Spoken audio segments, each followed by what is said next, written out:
जय श्री कृष्णा। राधे राधे। आज मैं आप सभी के समक्ष मार्गशीर्ष मास के गुरुवार के दिन सुनी जाने वाली महालक्ष्मी व्रत की कथा लेकर आई हूँ। पद्म पुराण में कहा गया है कि जो कोई भक्त हर वर्ष श्री महालक्ष्मी जी का यह व्रत करेगा उसे सुख संपदा और धन का लाभ होगा। कुछ लोग इसे केसरी व्रत भी कहते हैं, परंतु इस व्रत में किसी खास परिधान की कोई आवश्यकता नहीं है।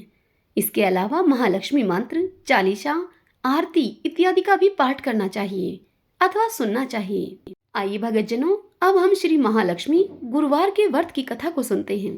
ओम भगवती लक्ष्मी नमो नमः। ओम भगवती लक्ष्मी नमो नमः।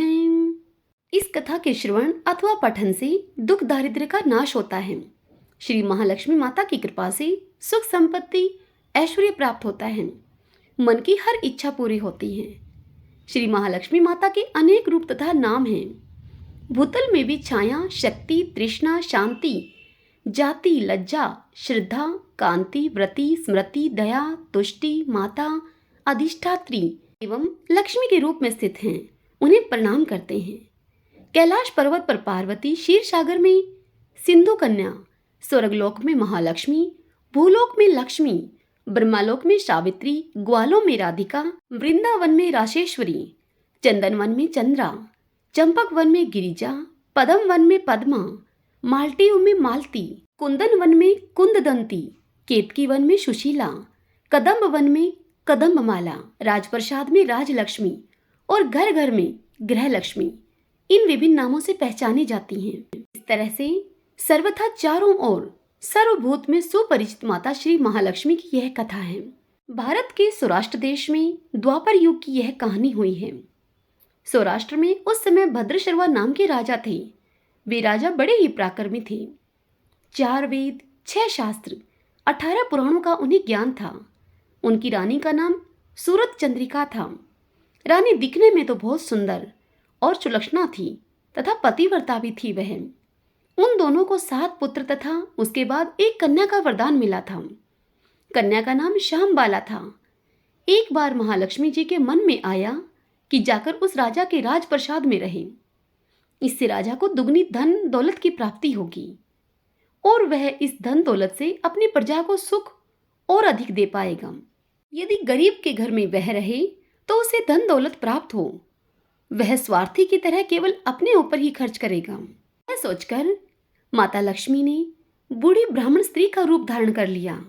हाथ में लाठी लिए लाठी के सहारे रानी के द्वार तक वह पहुंची। यद्यपि उन्होंने बूढ़ी औरत का रूप धारण किया हुआ था, पर उनके चेहरे पर देवी का ही तेज था। उन्हें देखते ही एक दासी सामने आई। तत्पश्चात उस दासी ने उनसे उनका नाम, धाम, काम और धर्म पूछ डाला। वृद्ध ब्राह्मणी का रूप धारण किए हुए माता लक्ष्मी ने उससे कहा कि बालिके, मेरा नाम कमला है। मेरे पति का नाम भुवनेश है। हम द्वारका में रहते हैं। तुम्हारी रानी पिछले जन्म में एक वैश्य की पत्नी थी। वह वैश्य गरीब था। दारिद्र्य के कारण हर रोज उनके घर में झगड़े होते थे तथा उसका पति उसे रोज मारता था।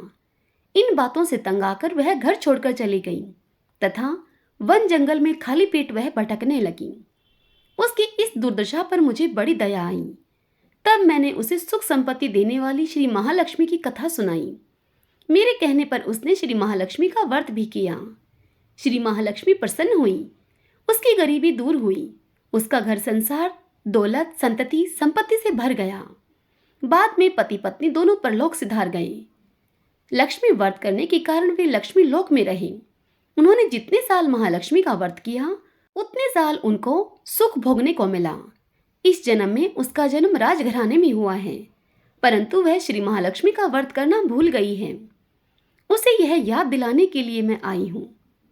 बुढ़िया की बातें सुनकर दासी ने उन्हें प्रणाम किया तथा श्री महालक्ष्मी का व्रत किस तरह से किया जाए इस बारे में उससे पूछा। तब बुढ़िया रूप धारण किए हुए श्री महालक्ष्मी माता ने दासी को पूजा की विधि तथा सब महिमा श्री माता लक्ष्मी की बताई। इसके बाद वह दासी माता को प्रणाम करके रानी को बताने के लिए महल के अंदर चली गई। राजवैभव में रहते हुए रानी को अपने ऐश्वर्य का बहुत घमंड हुआ था। संपत्ति तथा अधिकार की वजह से वह उन्मत्त हो गई थी। दासी के द्वारा बताई गई बुढ़िया माई की बातें सुनकर वह आग बबूला होकर राजद्वार पर आकर बुढ़िया रूपी श्री महालक्ष्मी पर बरस पड़ी। उसे यह ज्ञात नहीं था कि स्वयं श्री महालक्ष्मी बुढ़िया माता का रूप धारण करके द्वार पर आई हैं, परंतु रानी का इस कदर रुखा बर्ताव देखकर तथा अपना अनादर देखकर माता ने वहां ठहरना ठीक नहीं समझा और वे वहां से चली गईं। तब राह में उन्हें राजकुमारी श्यामबाला मिली। उन्होंने श्यामबाला को सारी बात बताई। श्यामबाला ने अपनी ओर से श्री महालक्ष्मी माता से क्षमा मांगी। माता को उस पर दया आ गई। उन्होंने श्यामबाला को श्री महालक्ष्मी व्रत के बारे में बताया। उस दिन मार्गशीर्ष मास का पहला गुरुवार था। श्यामबाला ने परम श्रद्धा भाव से श्री महालक्ष्मी का यह व्रत रखा। फलस्वरूप राजा सिद्धेश्वर के सुपुत्र मालाधर से श्यामबाला का विवाह हुआ। वह धन दौलत ऐश्वर्य वैभव से मालामाल हो गई। पति के साथ ससुराल में आनंद से वह दिन बिताने लगी और इधर श्री महालक्ष्मी का रानी पर प्रकोप हुआ। फलस्वरूप राजा भद्रशर्वा का राज्य एवं राज कारोबार नष्ट हो गया। यहाँ तक कि खाने के भी अब लाले पड़ गए। ऐसी हालत में एक दिन रानी ने राजा से निवेदन किया कि हमारा दामाद इतना बड़ा राजा है, धनवान भी है, ऐश्वर्यशाली है, क्यों न हम उसके पास जाएं, अपना हाल उसे बताएं जाकर, वह जरूर हमारी मदद करेगा। राजा भद्रशर्वा को भी रानी की यह बात ठीक लगी। रानी की बात को मानते हुए राजा भद्रशर्वा दामाद के पास रवाना हुए।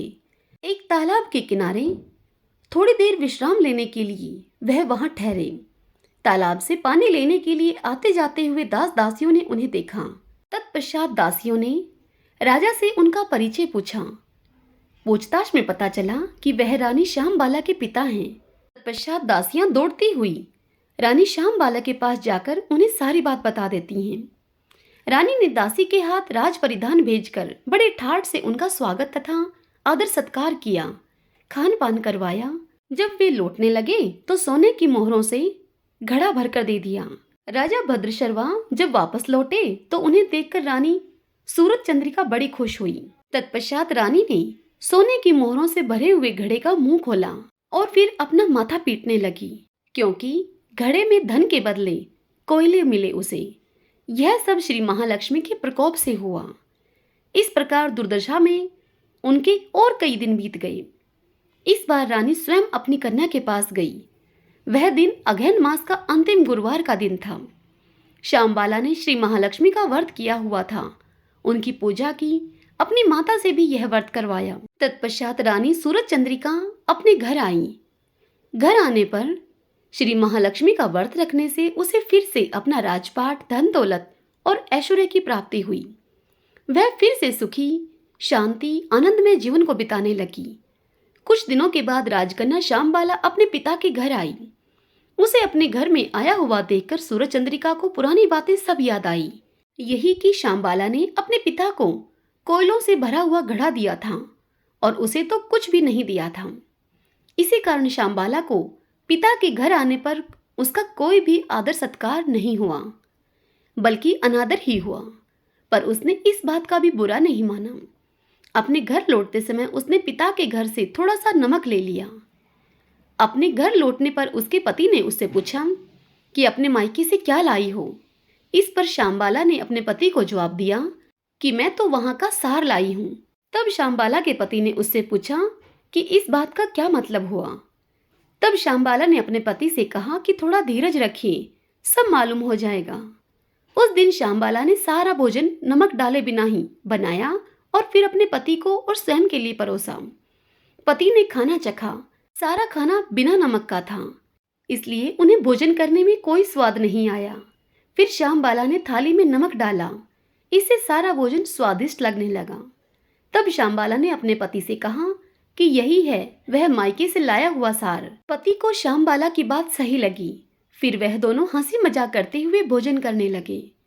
कहा गया है कि इस तरह जो कोई श्रद्धा भाव से श्री महालक्ष्मी व्रत की पूजा करे, उस पर माता की कृपा होती है, सुख संपत्ति और शांति प्राप्त होती है, सभी मनोकामनाएं पूर्ण होती हैं।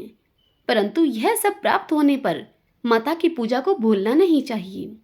हर गुरुवार को व्रत पाठ अवश्य करना चाहिए।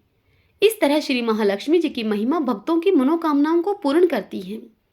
इस प्रकार श्री महालक्ष्मी की गुरुवार की कथा संपूर्ण होती है ओम भगवते लक्ष्मी नमो नमः।